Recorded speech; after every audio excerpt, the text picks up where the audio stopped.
terceiro tipo de nerd, que conversa, conversa, conversa e tira 10. Ai, cadê ela? Oxente.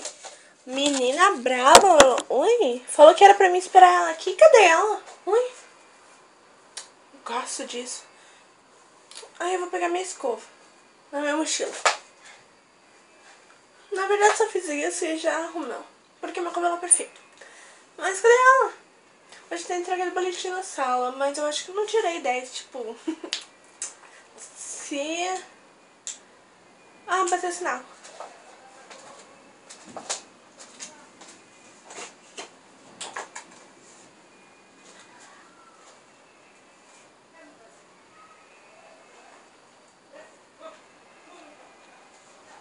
Bom dia, alunos. Tudo bem com vocês? Eu sei que deve estar tudo bem, mas só pergunto por perguntar mesmo, porque não me interessa de porco algum.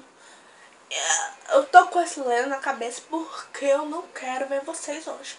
Só vim entregar os boletins porque fui obrigada.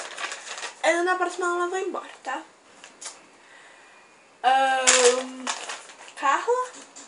Carla não está.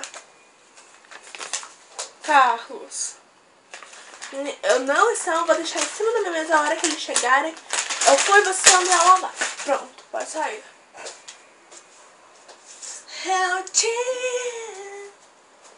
Nossa, onde que eu escutei essa música? Carlos, como sempre. Cagada Master Kill. Tirei 10. Eu só converso na sala. Mano, praticamente... Ai, celular. Praticamente eu ganho nota pra começar.